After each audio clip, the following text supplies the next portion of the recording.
तो आइए इस वीडियो में हम पढ़ते हैं संसद से रिलेटेड जितने भी पीवाईक्यूज यानी जितने भी क्वेश्चन अभी तक UP PCS, lower PCS, etc में आए हैं तो उससे रिलेटेड एमसीक्यू हम यहाँ कवर करने वाले हैं। अगर आपने मेरी पिछली वीडियो देखी होगी तो उस वीडियो में मैंने पार्लियामेंट को कवर किया था, संसद को। तो अगर आपने वो वीडियो देखी है तो वो यूपी पीसीएस में जितने भी क्वेश्चन आए हैं संसद से रिलेटेड उसको आप आसानी से सॉल्व कर सकते हो। तो आइए अपने आप को जांचिए कि आप कितने क्वेश्चन इसमें कर पाते हैं। ये टोटल 19 क्वेश्चन हैं। आप कमेंट बॉक्स में लिखिएगा जरूर कि आपके कितने क्वेश्चन ठीक होते हैं, लेकिन ईमानदारी से लिख लेना, मतलब कोई गड़बड़ नहीं करना, ईमानदारी से बताना कि आपका कितना स्कोर रहा, 19 में से आपने कितने किए। तो आइए सबसे पहला क्वेश्चन हम देखते हैं। सबसे पहला क्वेश्चन है कि भारतीय संसद का कौन सा सदन कभी भी भंग नहीं किया जा सकता। ये मैंने उसमें पढ़ा रखा है, तो आप बताइए भारतीय संसद का कौन सा सदन कभी भंग नहीं किया जा सकता। तो आपको मैंने बताया था उसमें कि भारतीय संसद का एक ही सदन है राज्यसभा, जो भंग नहीं हो सकता। अब भंग से मतलब क्या है, अगर जैसे ये लोकसभा है, लोकसभा 5 साल के बाद, अगर 5 साल तक लोकसभा चल रही है तो उसके बाद लोकसभा पूरी की पूरी भंग हो जाती है और उसके बाद उसका दोबारा से चुनाव होता है। लेकिन अगर राज्यसभा की बात करें तो राज्यसभा कभी भंग नहीं होती। सिर्फ वैसे राज्यसभा का जो कार्यकाल है वो 6 साल होता है, लेकिन हर 2 साल में राज्यसभा के 1/3 मेंबर, यानी 1/3 मेंबर हर 2 साल में रिटायर हो जाते हैं और जितने रिटायर होते हैं उन्हीं का चुनाव होता रहता है। तो ये इस तरह से हम कह सकते हैं कि राज्यसभा कभी भंग नहीं होती है। तो इसका राइट आंसर है बी। तो आप अपने अपने काउंट करना, लेकिन गलत मत बताना कि आपने इतने सही किए। 19 में से आप चेक करें कि आपने कितने सही किए। नेक्स्ट क्वेश्चन नंबर 2, धन विधेयक मनी बिल को राज्यसभा अधिकतम कितने दिनों तक रोक सकती है। देखिए ये भी मैंने पढ़ाया है, अगर आपने उसको देखा हो। तो धन विधेयक, तो सबसे पहले तो मैं बताऊंगा आपको, धन विधेयक आर्टिकल 110 में है, ठीक है।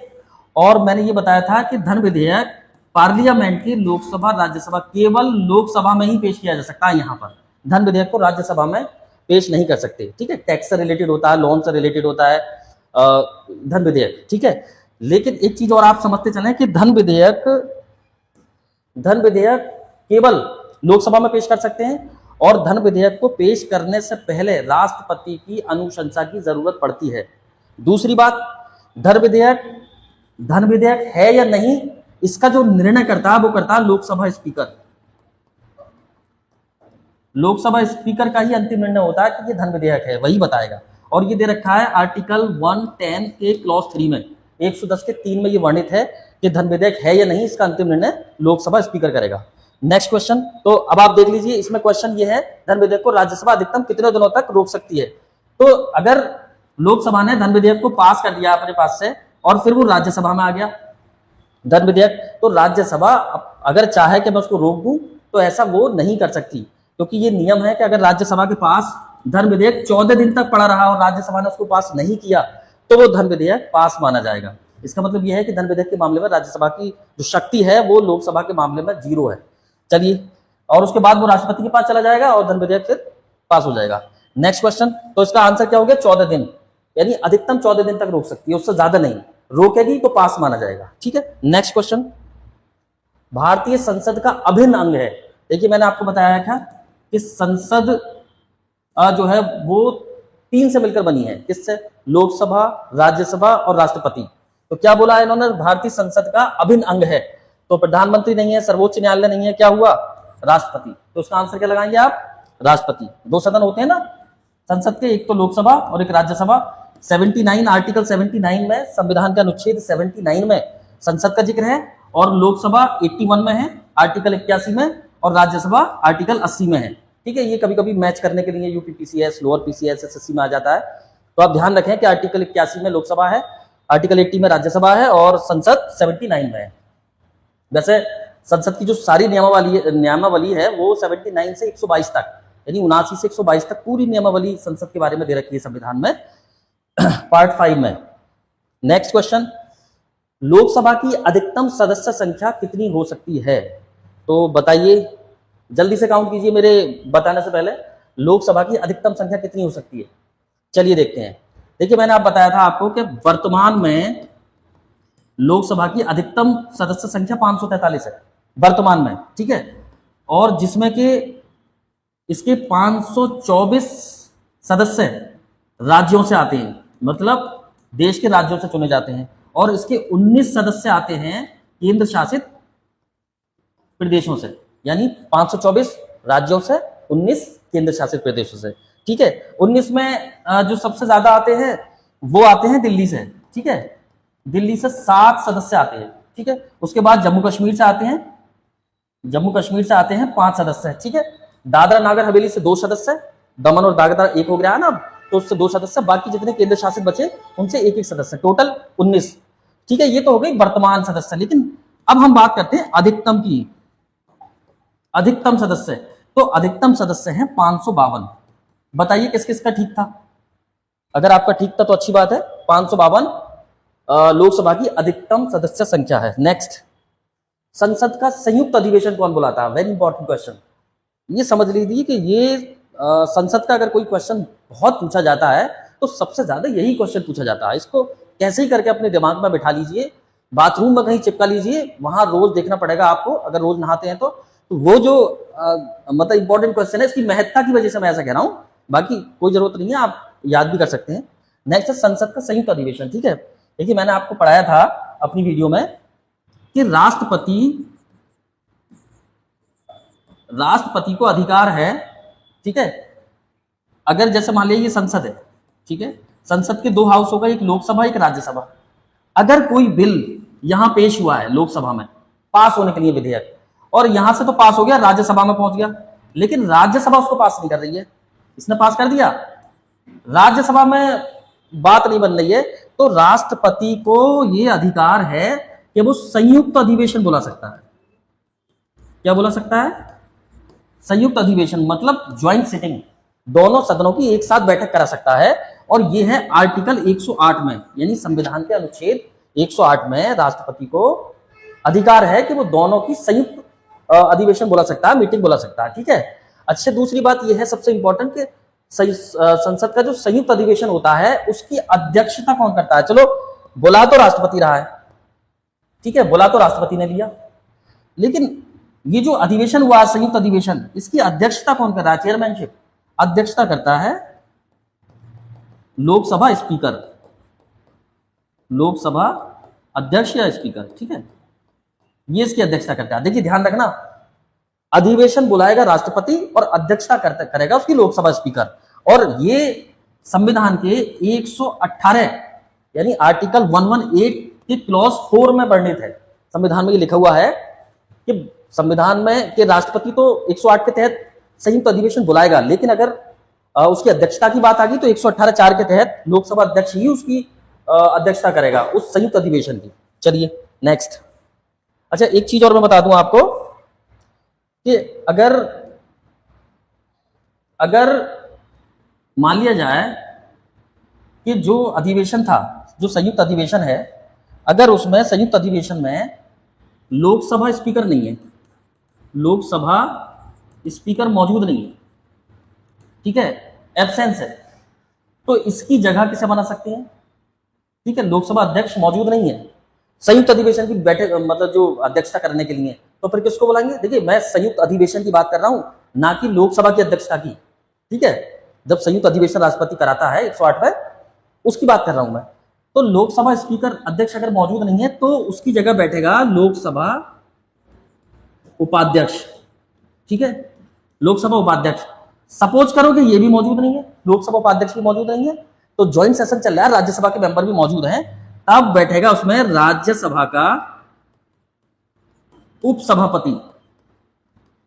मतलब अगर स्पीकर मौजूद नहीं है तो उसकी अध्यक्षता करेगा सदन की उस टाइम संयुक्त अधिवेशन की उपाध्यक्ष, और अगर उपाध्यक्ष भी नहीं है तो अध्यक्षता करेगा राज्यसभा का उपसभापति, सभापति नहीं, उपसभापति। सपोज करो कि उपसभापति भी नहीं है, तो फिर उस टाइम जो ज्वाइंट सेशन चल रहा है, जो ज्वाइंट सिटिंग चल रही है उस टाइम, तो वो जितने भी मेंबर वहां पर मौजूद हैं, उन मेंबरों में से किसी भी एक सदस्य का चयन कर लिया जाएगा अधिवेशन की अध्यक्षता के लिए। ठीक है, एनी डाउट? ठीक है, अगर बात नहीं बनी, पहले से प्रस्ताव पेश होता है कि हाँ उस सदस्य को हम बनाना चाहते हैं इस संयुक्त अधिवेशन की अध्यक्षता के लिए, लेकिन अगर बात नहीं बैठती है तो चुनाव भी हो जाता है, मतदान होता है, मतदान के थ्रू भी अगर आवश्यकता हो तो मतदान के थ्रू उसकी अध्यक्षता करने के लिए उसको बना सकते हो उस सदस्य को। ठीक है, तो आप समझ गए इस बात को। चलिए नेक्स्ट सॉरी, ये जो क्वेश्चन था कि अधिवेशन को कौन बुलाता है, तो बुलाता है राष्ट्रपति, अध्यक्षता करता है लोकसभा अध्यक्ष। चलिए ठीक है। राज्यसभा के सभापति कौन होते हैं? देखिए बहुत इंपॉर्टेंट क्वेश्चन है कि राज्यसभा के सभापति देखिए एक जो हमारे देश के वाइस प्रेसिडेंट होते हैं, उपराष्ट्रपति। कौन? उपराष्ट्रपति को जब भी जैसे ही उपराष्ट्रपति बन जाएंगे, ठीक है, जैसे ही उपराष्ट्रपति बन जाएंगे वो ऑटोमेटिक राज्यसभा के सभापति बन जाते हैं, पदेन सभापति कहलाते हैं वो। उसके कौन कहलाते हैं ये? पदेन सभापति। देखिए पदेन सभापति का मतलब ये होता है क्या वो उसके सदस्य नहीं है लेकिन अध्यक्ष है, उसके सदस्य नहीं है, राज्यसभा के सदस्य नहीं है, ये कोई एमपी नहीं है राज्यसभा के, लेकिन उसके अध्यक्ष बन जाते हैं, तो ऐसे व्यक्ति को पदेन बोलते हैं। ठीक है, तो ये पदेन सभापति होते हैं उपराष्ट्रपति। इन्हें एक सौभाग्य प्राप्त है कि ये जैसे ही वाइस प्रेसिडेंट बनेंगे वैसे ही राज्यसभा के उपसभापति, राज्यसभा के सभापति भी बन जाते हैं। ठीक है, इसलिए ये पदेन सभापति कहलाते हैं। तो इसमें यही पूछा कि राज्यसभा के सभापति कौन होते हैं, तो राज्यसभा के सभापति कौन होंगे? प्रधानमंत्री, बताइए, उपराष्ट्रपति। ठीक है, राज्यसभा के उपसभापति, सभापति। नेक्स्ट, संसद के दोनों सदनों की संयुक्त बैठक की अध्यक्षता कौन करता है? देखिए मैंने अभी बताया है, बैठक की अध्यक्षता संयुक्त अधिवेशन की, ठीक है, जो 108 के तहत है, आर्टिकल 108 के तहत प्रेसिडेंट बुलाएगा। ठीक है, राष्ट्रपति को बुलाने का अधिकार है। अध्यक्षता, चेयरमैनशिप जो करेगा उसकी, वो करेगा लोकसभा स्पीकर। कौन करेगा? लोकसभा स्पीकर उसकी अध्यक्षता करेगा। ठीक है, कौन सी क्लॉज में दे रखा है? 118 के क्लॉज 4 में। ठीक, नेक्स्ट, तो संसद के दोनों सदनों की संयुक्त बैठक की अध्यक्षता कौन करता है? लोकसभा का अध्यक्ष। नेक्स्ट क्वेश्चन, लोकसभा का कार्यकाल सामान्यतः कितने वर्ष का होता है? लोकसभा का पूछा है इन्होंने। ठीक है, तो मैंने आपको बताया है वीडियो में, आप एक बार वीडियो जरूर देख लेना। मैं वीडियो का जो लिंक है वो उसके डिस्क्रिप्शन में डाल दूंगा, एक बार वीडियो देखना और उसके बाद आप इसके क्वेश्चन को सॉल्व करना, आपको बहुत आसान लगेगा। देखिए सारे ये यूपीपीसीएस 2016 का क्वेश्चन है, ये आया हुआ है। जितने भी क्वेश्चन मैं यहाँ करा रहा हूँ आप समझ लीजिए कि ये बहुत आसान से महसूस होंगे अगर आप वीडियो देखेंगे। मैं क्रमवार लगातार यूपीपीसीएस, लोअर पीसीएस, एसएससी और जो पुलिस और जो रिलेटेड क्वेश्चंस हैं, संविधान से रिलेटेड क्वेश्चन और सब्जेक्ट से रिलेटेड क्वेश्चन, मैं वो उसके PYQs इसमें कराता रहूंगा वीडियो में। तो चैनल को आप मतलब चैनल पर बने रहें और लगातार वीडियो देखते रहें, क्योंकि देखिए किसी भी एग्जाम में सबसे ज्यादा अगर इंपॉर्टेंट कुछ होता है तो उस एग्जाम से रिलेटेड PYQ, पुराने जो क्वेश्चन उसमें आए हुए हैं वो सबसे ज्यादा महत्वपूर्ण होते हैं। जितने भी लोग कुछ कर रहे हैं, तैयारी करते हैं, वो सबसे पहले यही करते हैं ताकि वो सिलेबस समझ लें और पढ़ने के बाद फिर वो उनको सॉल्व करते हैं। तो फिर आइए देखते हैं इसको। फिर तो क्वेश्चन है कि लोकसभा का कार्यकाल सामान्यतः कितने वर्ष का होता है? ठीक है, मैंने बताया था संसद 2 हाउस से मिलकर बनी होती है, लोकसभा, राज्यसभा। ये 5 साल का कार्यकाल होता है इनका होता है 6 साल का। एमपी का, ठीक है, एमपी जो होते हैं इनके ये 5 साल तक बने रहेंगे, लोकसभा के एमपी ये 6 साल तक बने रहेंगे, लेकिन हर 2 साल में एक तिहाई रिटायर हो जाएगी। ठीक है, तो लोकसभा का पूछा है तो 5 वर्ष, वैसे इसका राज्यसभा का 6 वर्ष। नेक्स्ट, संसद के किस सदन को उच्च सदन कहा जाता है? उच्च सदन, देखिए संसद के 2 हाउस, लोकसभा, राज्यसभा। देखिए ये हाथों हाथ याद करते चले, आर्टिकल 79 में, आर्टिकल 81 में, आर्टिकल 80 में। ठीक है, संसद का कौन सा सदन पूछा है? ये उच्च सदन पूछा है। ठीक है, तो इसको बोलते हैं संसद का निम्न सदन। ये हो गया संसद का निम्न सदन। ठीक है, निम्न इसलिए क्योंकि ये 5 साल में, जैसे ही 5 साल पूरे होंगे पूरी की पूरी लोकसभा भंग हो जाएगी और दोबारा से सभी का चुनाव होता है, इसलिए इसको बोलते हैं निम्न सदन। जबकि लोकप्रिय सदन है, ताकतवर सदन है लोकसभा राज्यसभा के मुकाबले, मगर फिर भी इसकी शक्तियां भी ज्यादा हैं क्योंकि जनता डायरेक्ट चुन रही है इनको, और जिन प्रतिनिधियों को जनप्रतिनिधियों को डायरेक्ट चुनती है, डायरेक्ट वोट देकर के, उनकी पावर हमेशा ज्यादा मानी जाती है। चलिए, तो ये निम्न सदन हो गया, ये हो गया उच्च सदन। इसको उच्च सदन इसलिए बोलते हैं, अपर हाउस इसलिए बोलते हैं इसको, क्योंकि ये 6 साल के बाद पूरे का पूरा डिसॉल्व नहीं होता, पूरे का पूरा खत्म नहीं होता, बल्कि ये बना रहता है। सिर्फ इसके 1/3 सदस्य हर 2 साल में रिटायर होते रहते हैं। अब 2 साल में रिटायर होने का मतलब ये नहीं है कि 2 साल का कार्यकाल है। जिनके 6 वर्ष पूरे होते रहते हैं, इसकी प्रक्रिया कुछ ऐसी अपनाई गई है कि जिसके 6 साल पूरे होते रहते हैं उसको निकालते रहते हैं, मतलब उनको हटते रहते हैं, वो चले जाते रहते हैं, और मतलब बाकी की उसमें एंट्री होती रहती है। तो वो नए आते हैं, वो पुराने हो जाते हैं, तो इस तरह से ये प्रक्रिया चलती रहती है। जिनके 6 साल पूरे होते जाते हैं वो निकलते जाते हैं। चलिए नेक्स्ट क्वेश्चन, संसद के दोनों सदनों के सत्रावसान प्रोरोगेशन की घोषणा कौन करता है? तो देखिए, सत्र शुरू होगा या अंत होगा, एक ही व्यक्ति, एक ही पोस्ट है जिनको सबसे ज्यादा पावर है, वो है भारत के महामहिम, भारत के राष्ट्रपति। ठीक है, तो उनको आर्टिकल 85 में दे रखा है, उनको ये ताकत है कि वो सत्रावसान कर सकते हैं, घोषणा कर सकते हैं, उसकी बैठक बुला सकते हैं। ठीक है, नेक्स्ट क्वेश्चन, संसद के दोनों सदनों की संयुक्त बैठक किस अनुच्छेद के अंतर्गत आती है? देखिए अभी पीछे पढ़ाया है, बताइए जल्दी से इसका आंसर क्या होगा। संसद के दोनों सदनों की संयुक्त बैठक किस अनुच्छेद के तहत है, बताइए। ये मैंने बिल्कुल अभी पढ़ाया है। ठीक है, देखिए इसमें आर्टिकल 85 में लोकसभा को भंग कर सकता है राष्ट्रपति, सत्रावसान कर सकता है, ये आर्टिकल 85 में है। ठीक है, 108 में संयुक्त अधिवेशन बुला सकता है, कौन? संयुक्त अधिवेशन बुला सकता है राष्ट्रपति, किस अनुच्छेद में हो गया? आर्टिकल 108 में। ठीक है, 110 में धन विधेयक का जिक्र है, धन विधेयक है इसमें। ठीक है, धन विधेयक 110 में है। चलिए नेक्स्ट क्वेश्चन देखते हैं, राज्यसभा, देखिए यूपीपीसीएस 2012 में ये क्वेश्चन आया है, राज्यसभा के 1/3 सदस्य कितने समय बाद सेवानिवृत्त होते हैं, रिटायर होते हैं? बिल्कुल अभी बताया मैंने आपको, राज्यसभा के 1/3 सदस्य कैसे रिटायर होते हैं? हर 2 साल में, एवरी 2 years, जिसको 6 साल पूरे होते रहते हैं वो हर 2 साल में हटते रहते हैं। तो कौन सा आंसर होगा? देखिए गड़बड़ कर देते हैं, राज्यसभा के 1/3 सदस्य कितने समय बाद सेवानिवृत्त होते हैं। अब लोग क्या करेंगे इसमें, मतलब स्टूडेंट्स क्या करते हैं कि ये वाला आंसर लगा देते हैं 6 वर्ष, जबकि ये तो पूरी राज्यसभा का कार्यकाल है, तो इसका आंसर क्या है? 2 वर्ष। नेक्स्ट, संसद के किसी सदन का सदस्य ना होने वाला मंत्री कितने समय तक मंत्री पद पर रह सकता है? Very important. देखिए अगर कोई मिस्टर ए है, ये मिस्टर ए है, इनकी बड़ी बात है सरकार में, मगर ये इलेक्शन नहीं जीते बेचारे, इलेक्शन नहीं जीते मिस्टर ए, एमपी बने ही नहीं है, लेकिन सरकार में इनकी बड़ा अच्छा रुआब था, तो इनको बना दिया मिनिस्टर। क्या बना दिया इनको? मंत्री बना दिया इनको। लेकिन अब ये मंत्री बन गए बिना जीते, तो मजा आ गया, बिना जीते मंत्री बन गए। लेकिन संविधान में ऐसे लोगों के लिए भी नियम बनाए गए हैं। अब वो नियम क्या है मैं बताता हूं आपको। देखिए नियम ये है कि अगर कोई व्यक्ति लोकसभा का या राज्यसभा का सदस्य नहीं है और उसको बना दिया जाता है मंत्री, तो ऐसा व्यक्ति सिर्फ 6 महीने तक, कब तक? सिर्फ 6 महीने तक ही मंत्री बना रहेगा। 6 महीने के बाद उसको इस्तीफा देना पड़ेगा, या फिर लोकसभा या राज्यसभा में से किसी एक का सदस्य होना पड़ेगा। ठीक है, चाहे राज्यसभा के सदस्य बन जाए, एमपी बन जाए, चाहे लोकसभा के बन जाए, लेकिन होना पड़ेगा।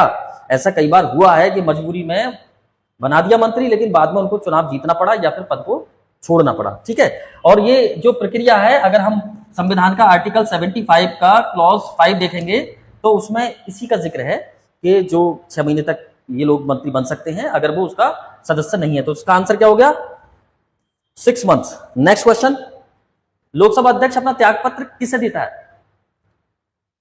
देखिए पुलिस में और जो एग्जाम्स हैं, ये देखो यूपीपीसीएस 2010 में ये क्वेश्चन पूछा गया है। ठीक है, ये कह रहे हैं कि लोकसभा अध्यक्ष अपना त्यागपत्र किसे देता है। बहुत सारे एग्जाम्स में ये क्वेश्चन पूछा जाता है, तो बताइए इसका आंसर क्या होगा? आप जल्दी से बताइए, सोच लिया आपने?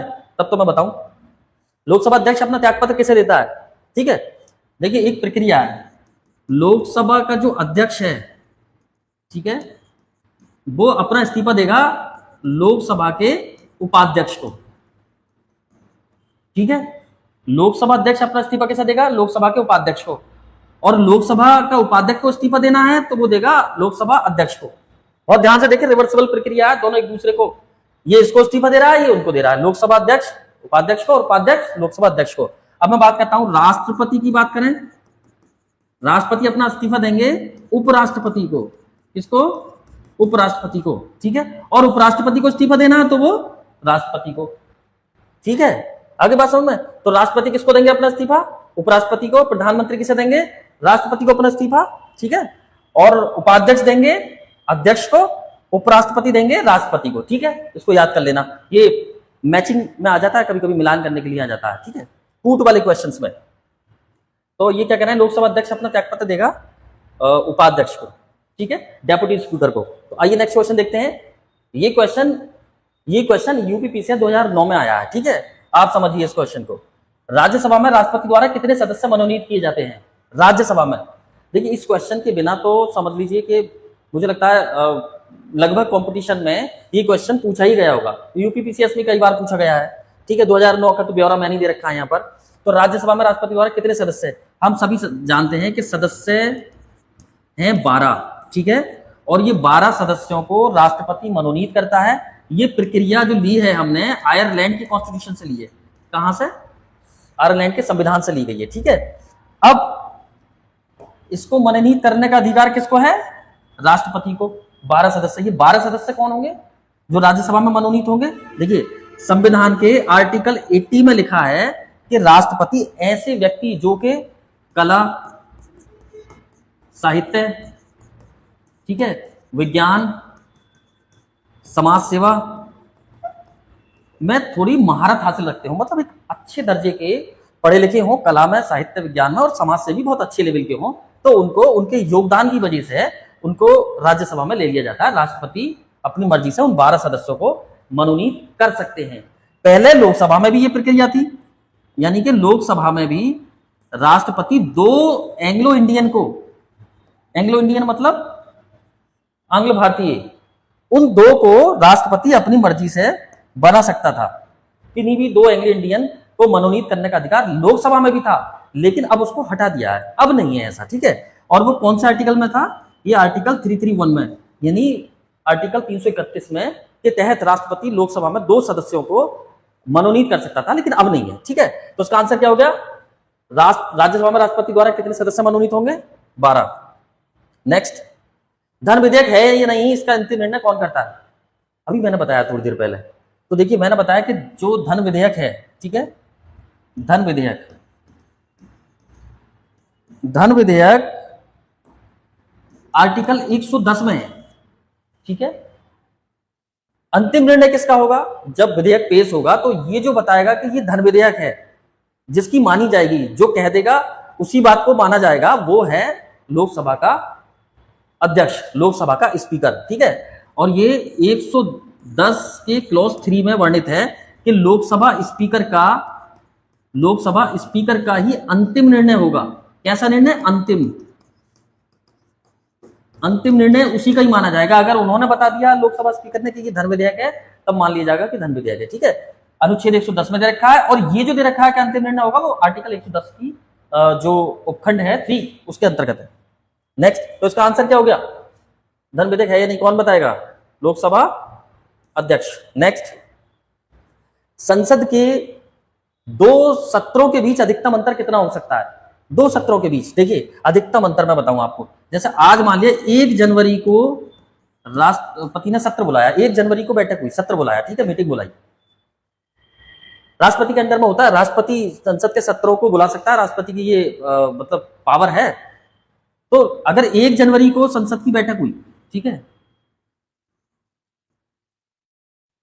तो जनवरी, फरवरी, मार्च, अप्रैल, मई, जून, जुलाई, 1 जुलाई को किसी भी हालत में सत्र बैठना ही बैठना है, समझ रहे हैं। अगर 1 जनवरी को मीटिंग हुई है तो 1 जुलाई को मीटिंग, 1 जुलाई से पहले 1 जुलाई को मीटिंग होनी ही है। अधिकतम सत्रों के बीच कितना अंतर हो गया जनवरी से जुलाई तक? 6 मंथ का। जनवरी, फरवरी, मार्च, अप्रैल, मई, जून, जुलाई, तो 1 जुलाई से पहले पहले मीटिंग होनी है, ये नियम है। यानी 2 मीटिंग के बीच, 2 सत्रों के बीच 6 महीने से ज्यादा का अंतर नहीं होना चाहिए। ये पावर किसकी है? राष्ट्रपति की। तो आइए देखते हैं इसका आंसर क्या हो गया? 6 माह। नेक्स्ट, आइए नेक्स्ट क्वेश्चन देखते हैं। देखिए ये क्वेश्चन यूपीपीसीएस 2006 में आया है, यूपीपीसीएस 2006 में, ठीक है। हर एक क्वेश्चन पीवाईक्यूज है जो आए हुए हैं। संविधान संशोधन विधेयक किस सदन में प्रस्तुत किया जा सकता है? संविधान संशोधन, किस विधेयक की बात कर रहे हैं? ये संविधान संशोधन की विधेयक की बात कर रहे हैं। अब देखिए मान लिया ये संसद है, ठीक है, अब संसद का लोकसभा, राज्यसभा, ठीक है, यहां धन विधेयक पेश कर दिया। धन विधेयक के बारे नहीं, संविधान संशोधन विधेयक पहली बात तो किसी भी सदन में पेश किया जा सकता है, चाहे लोकसभा में पेश कर दो, चाहे राज्यसभा में पेश कर दो, ठीक है। लेकिन उसको उसको पास करने के लिए एक विशेष बहुमत की जरूरत पड़ती है, वो मैं आपको बताता हूं। देखिए, पहली बात तो यह है कि संविधान संशोधन विधेयक किस सदन में प्रस्तुत किया जा सकता है, तो उसका आंसर हो गया कि ये किसी भी सदन में प्रस्तुत किया जा सकता है, लेकिन ये पास कैसा होगा वो मैं आपको बताता हूं।